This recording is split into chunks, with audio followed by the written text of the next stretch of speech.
but you know what? Just make sure that you're keeping the family safe, that you're doing your part, doing what you're supposed to do, and everything will be all right. So today I'm going to be talking about rental properties in transition. So for the first time in a long time, I actually have 3 properties that are vacant at one time. So that's unusual for me.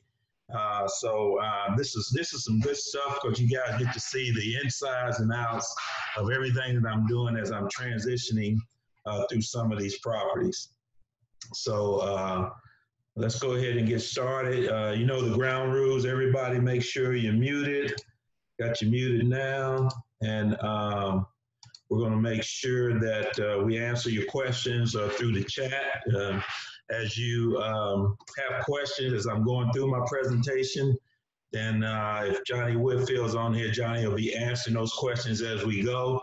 And then at the end, the last 10 minutes, I've got an alarm set.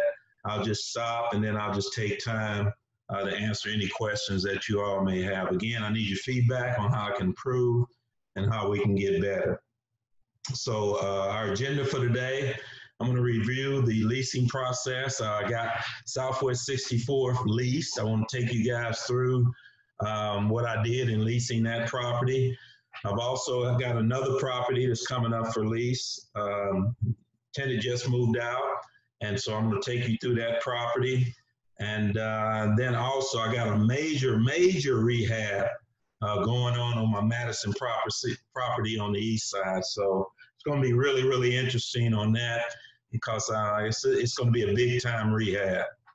So I want to pause here for a minute and just drop a little Rayism on you here. This is one that is near and dear to my heart. It's found in Psalms 127, 1 through 3. And it says basically, unless the Lord builds the house, they that labor in vain. And unless the Lord watches over the city, the guard stands watch in vain. And to me, that speaks to this whole idea. You may think that you're doing something, you're building your house, you're building your portfolio, you got things going, but if you're not building it on godly principles, if you're not doing it the right way, then you basically are laboring in vain. So I want to just encourage you guys to use those godly principles that we talk about a lot as far as being fair with people, you know, being courteous, doing things the right way, reducing your debt, all those things that are going to lead you to building your house on the rock and not on sinking sand. So that's a good Rayism for your ears right there. Make sure the Lord is building the house for you and not you yourself. So I want to back up a little bit and talk about real estate millionaires. And when we say millionaires, what do we mean? But when we're talking about millionaires, we're talking about net worth. We're not talking about how much money that you make. We're talking about how much are you worth. And so from a real estate standpoint, when we say millionaires, we're talking about your assets less your liabilities will equal your net worth. We say, Brother Ray, what is that? What are you talking about? Well, assets are anything that has value. If you got cash, you own real estate, you got stocks, bonds, whatever it is that are assets, those are things that are going to make you money or money that you have in place. Whereas liabilities are things that you owe. Mortgages you may have on your property, mortgages you may have on your current homes, any loans that you have, credit cards, just anything that you owe. So you have to take your assets, subtract your liabilities, and that will give you your net worth. So a quick question, I want to make sure where everybody is on this, because as far as I know, myself and Johnny Whitfield are real estate millionaires from the standpoint of this definition I just gave. If there's anybody else that is a real estate millionaire already that I don't know about, I need you to raise your hand out there. Or put something on the chat so I can know who you are.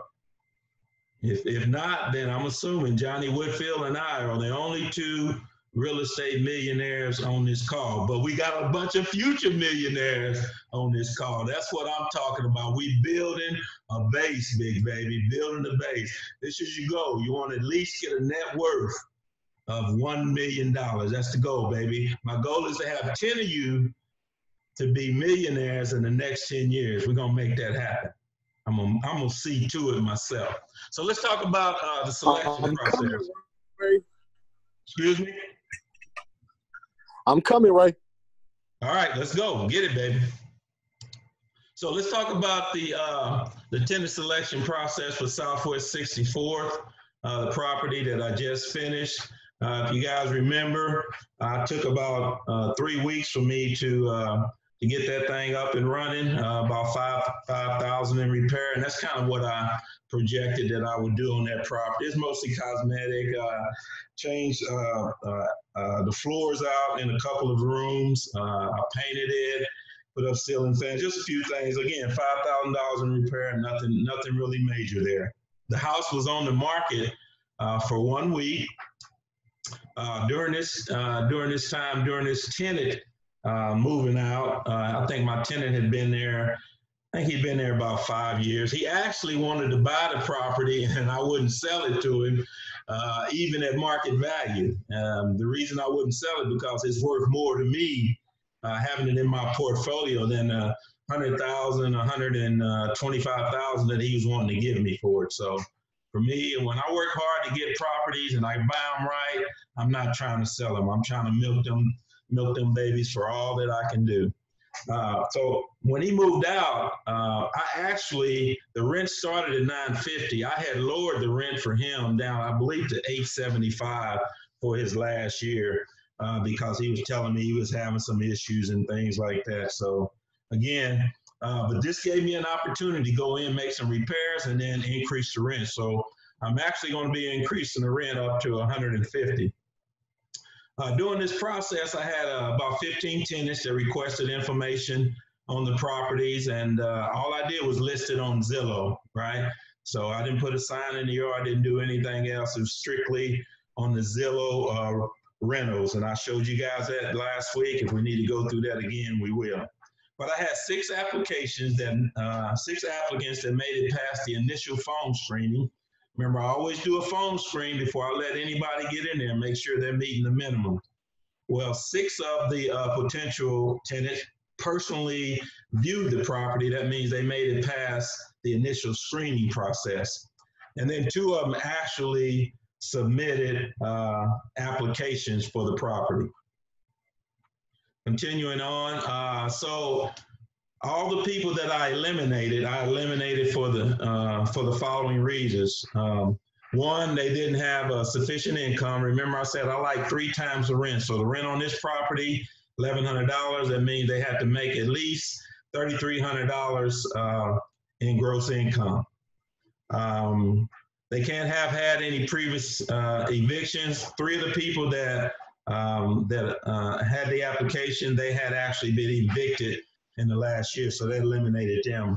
1 of them had 3 roommates, and I told you guys I don't really like 3 different roommates in the property for various reasons, because if 1 moves out, then you have issues. But other people don't have problem with roommates. I don't if it's just 2 of them, but if it's 3, I kind of frown on that. So I eliminated 1 because it was 3 roommates. And then a couple of them had pets, and I do not do pets on any of my properties for any reason. And if you want to know about that, I can tell you about some horror stories about allowing pets in my properties.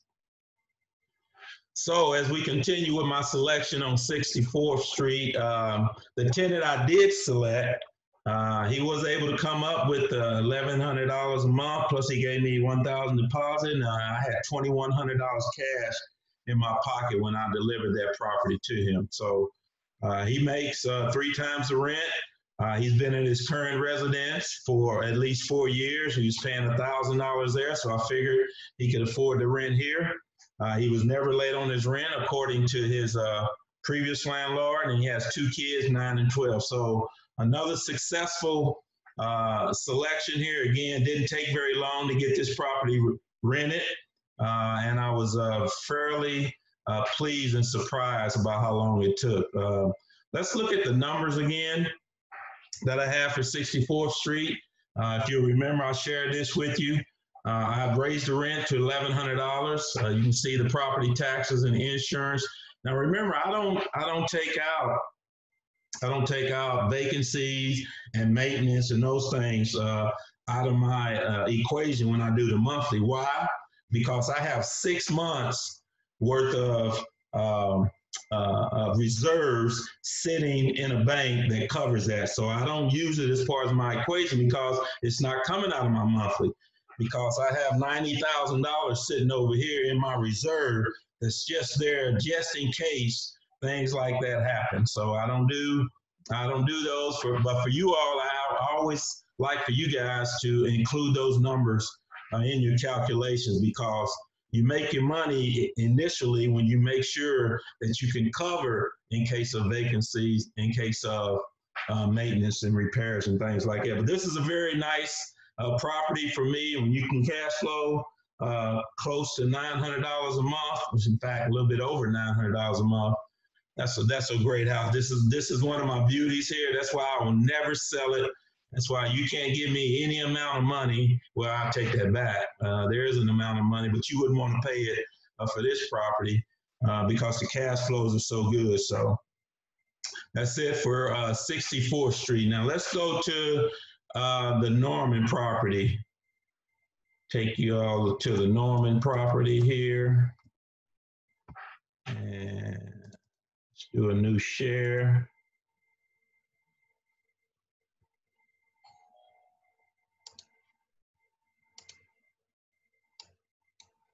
All right, so here's a Norman property. It's located on 22nd Avenue, Northeast in Norman, 3-bedroom, 2-bath. I'll give you the particulars here in a minute on when I purchased it. I purchased it back in 2018. When I purchased the property, it was already in pretty good shape. I had just basically went in and did, again, some cosmetic stuff. So this is how the tenant left this property. He left this property in pretty much pristine condition. This is a guy that I had allowed to go month to month. He had gone through a divorce. He said he didn't know how long he was going to be there. So I raised the rent up to $1,200. Normally this property would lease for $1,100, but I raised it and said, if you're going to stay there, and go month to month lease, and that's going to cost you an extra 100. And he ended up staying there about 16 months. But he just recently moved out, bought him a new house, so still going through his divorce, but he went ahead and got his house. Again, property's in great condition. The carpets looking good. Don't have to do any painting or anything. Just this is the kind of tenant that you want that's going to leave your property like this. He had a $1,000 deposit. He'll be getting $1,000 back from me in a couple of weeks because this is how he kept the property. And this is what happens when you have just one person in a property. He didn't have any kids, didn't have anything else. It was just him. He's just going through a divorce and he needed somewhere to stay until he got himself situated. Again, very, very nice property. I will be leasing this property again. I'm gonna go ahead and raise the rent to $1,200 because he was paying $1,200. I think I can get $1,200 in that area down there in Norman. So it remains to be seen if we can do it. But it is a very, very nice property. Got one issue there with the carpet, but it's again, it's minor. No biggies, no biggies. Very nice property. One of my girls, she just keeps bringing that money in for me on the regular. We really like the income that's produced from this particular property. I'm going to show you here in a second what the cash flows look like on this property. Let me see. I think I went outside. Maybe you can get to see the backyard. Maybe I didn't. Let me check here. Very spacious. About 1,400 square feet. Is what we got here at this property. Nice backyard. Got a little fence work I think I'm going to have to do. But as you can see, grass was cut. Property was clean. Got a little storage bin there. Got some little fence work I'm going to have to repair right there. One of the panels is kind of falling down, but we'll get that taken care of. and we'll be good to go. Hey, Ray, what was the purchase price on that property? Oh, I'm getting ready to go through the finer details right here. Hold on just a second.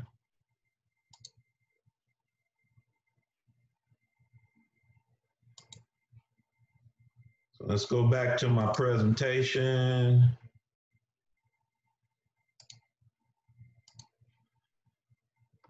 So here's the Norman property. So I purchased this property. Can you see it? My numbers, I'm starting them. Make sure I got the new share on. I think I got it on. Yeah. All right. So I purchased the property in 2018. We can't see that screen, Ray. We Can't see it? Hold on.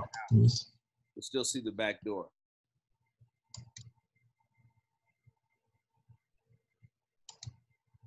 That's it. We see it now. You see it now? Okay. So I purchased the property back in December of 18. The property is worth $130,000 today. I purchased the property for 102. It needed, again, cosmetic stuff, about $5,000. I put in new carpet, painted it, and put in some ceiling fans and some things like that back when I purchased it. I put $30K down. So, Johnny, I was trying to remember where I got $30K from. I was still working at OG&E at the time, so we probably got some bonus, and I probably used the bonus that I got at OG&E to put a down payment, because I normally don't put this much money down on a property. I normally just do the 20%, but in this case, I put 30 down. So I ended up financing $73,000 on this property. As you can see, I still got nice equity in it. The difference between the 73 and 130 is my equity in this property. I financed it for almost 6% for 15 years. The gross rent was $1,200, and the annual taxes are $1,500 a month, and the insurance is $1,200. So here's what it looks like on a net cash flow basis. Property taxes, insurance, my cash flow, $370 net on this one. So it's still a nice little cash flowing property. Again, just put it up for rent. The day I put it up for rent, I had 5 or 6 people already inquiring about it. I eliminated all but one of them early on for various reasons, but I'll keep you updated on how that property is going to come along. So here is my latest project. This is my Madison property. I'm going to take you through, walk through here on Madison. Let's see.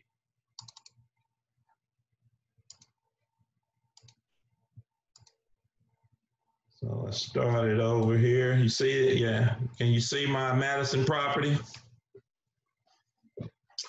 Yes.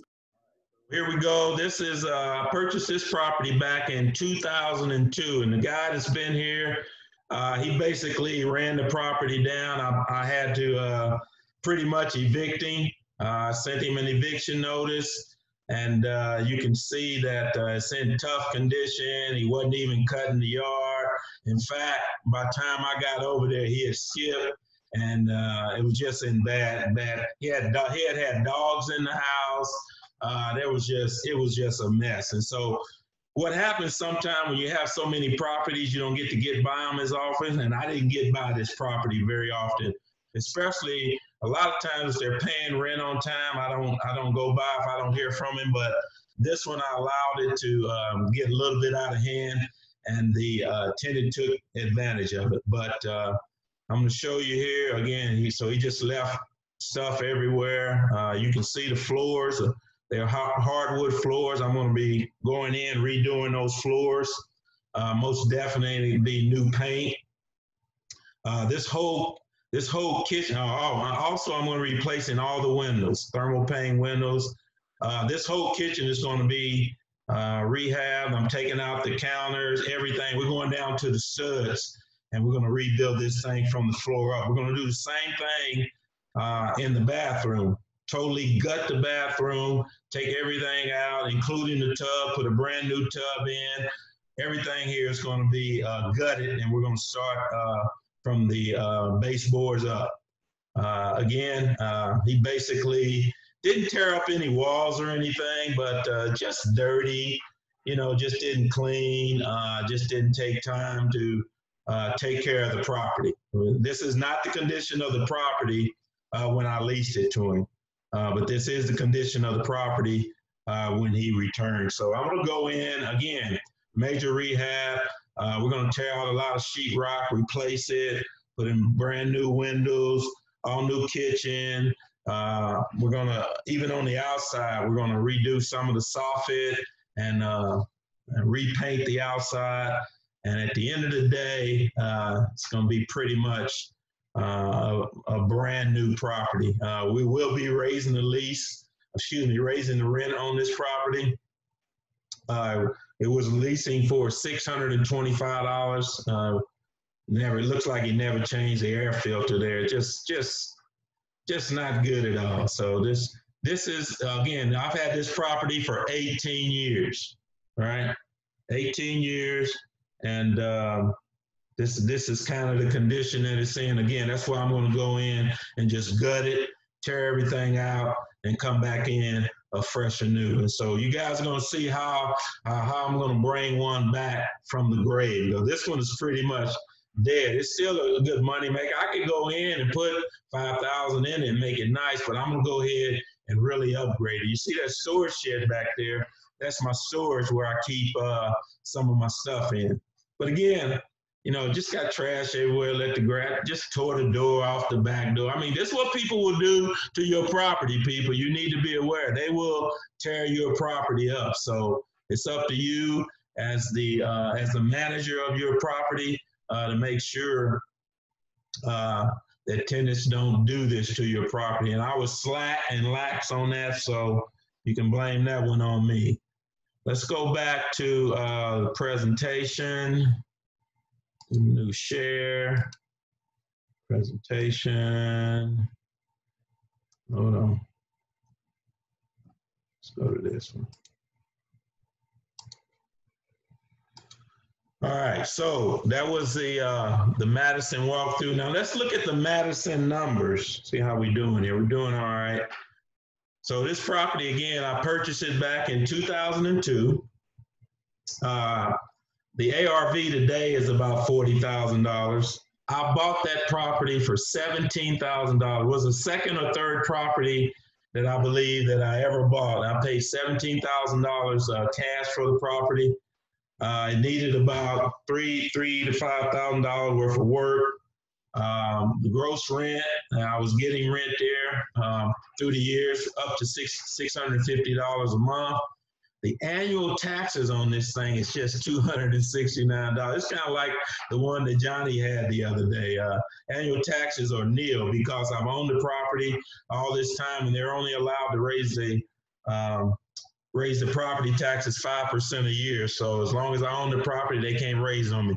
But notice whenever you buy a property, they will take your tax rolls all the way up to the max.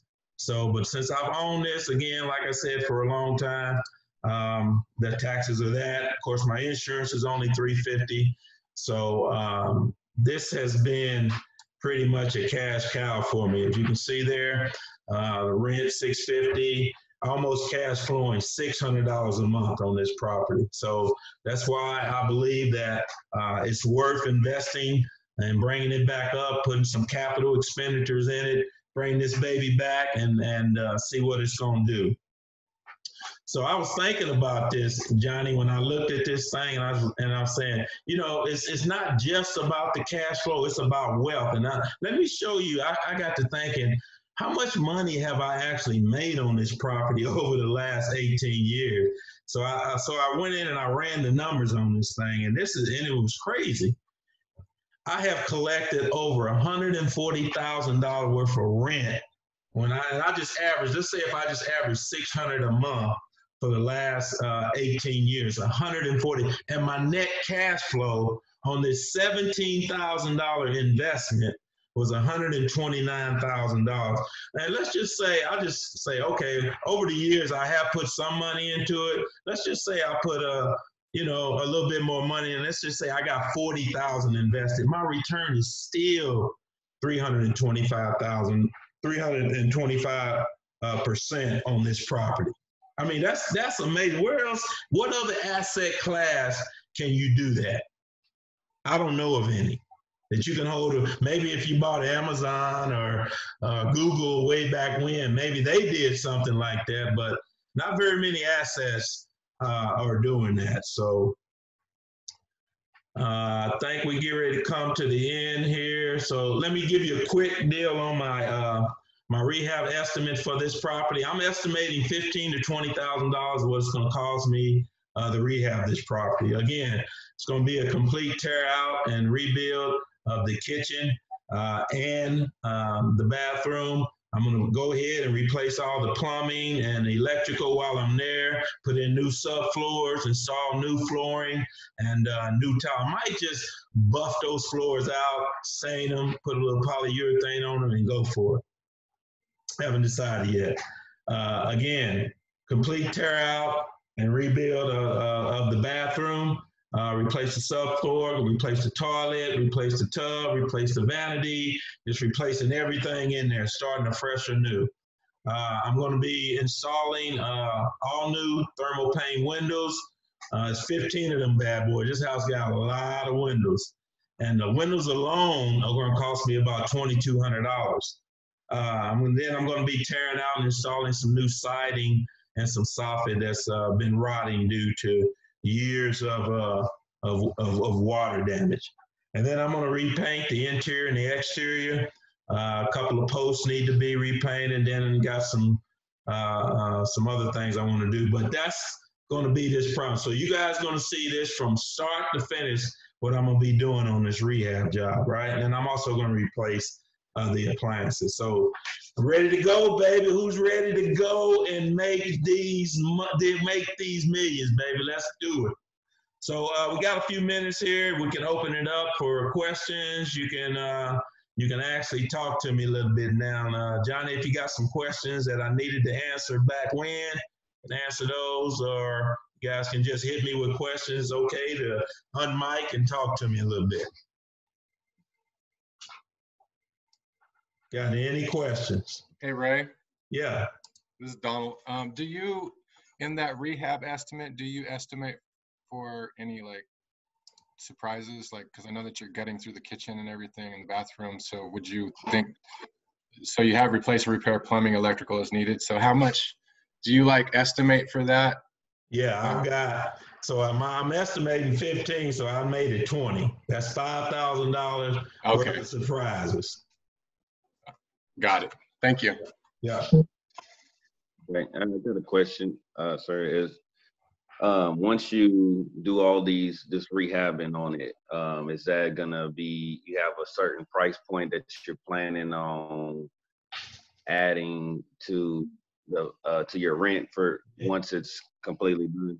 Yes, sir. Yes, sir. Rent is going up in this district, baby. It's going up. So I'm gonna try to see if I can get $750 to $800 for it, and I'm gonna be looking for the right tenant in this, and I'm not letting anybody just in this house because it's gonna be a really, really nice house when I'm done with it. Okay. What else you got? I got one more question. Say if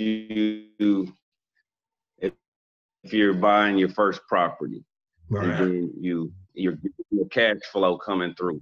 Right. When do you make the transition to go to the next property? If you establish in a good cash flow with that first property that you have, the investment property. Right. Or So that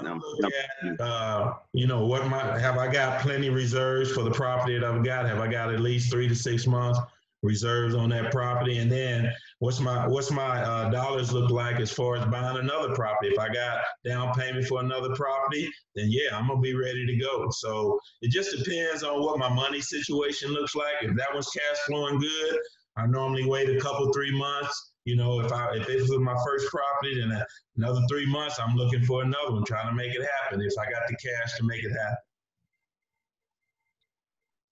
Okay.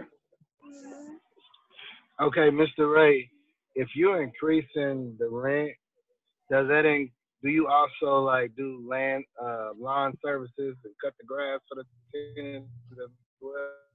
And let me say it like this: hell to the no.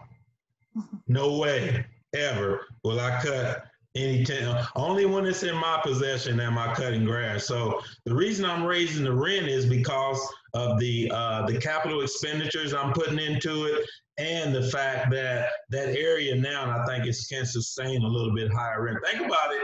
I was charging 600 18 years ago, and I'm only going up to 750 or so. So rent hasn't moved that much in that area.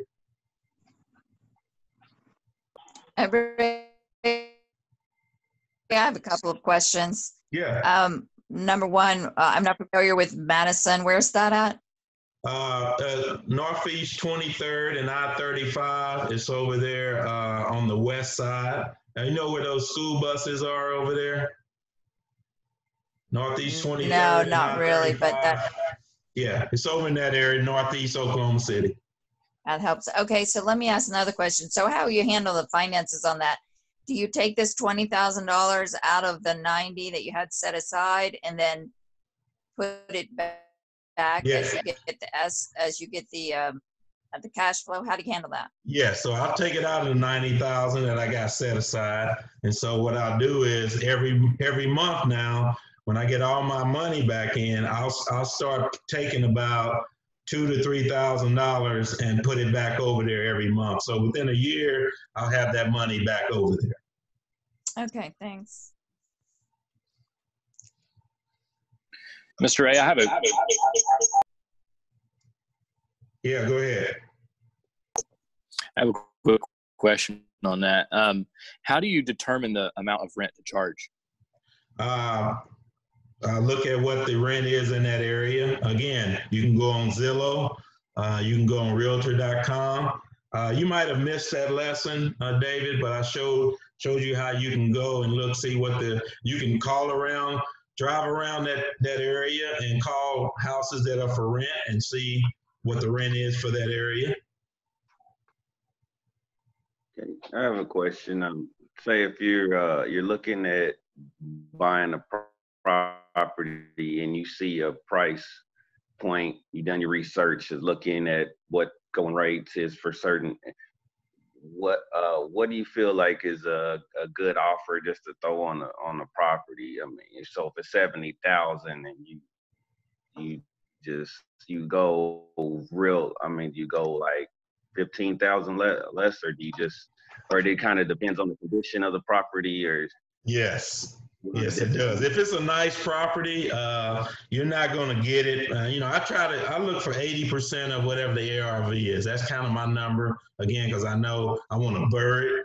But a lot of times, if it's in good condition, I know I'm not going to be able to steal it for 80%. So sometimes I'll go up to 90 if I really like the area and I know that I can get strong rent in that area.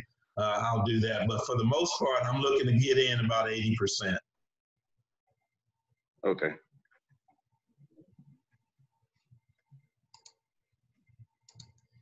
Anybody else? Hey, Ray, can I offer something there? Yes, sir. Yeah, I'd also consider understand how long the house has been on the market, things of that nature.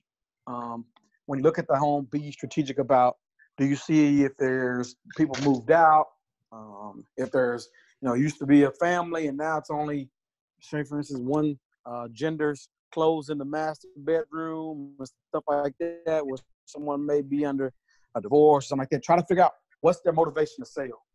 That gives you a little insight into how aggressive you can be. Yeah, that's good. That's good info there. Thanks, sir.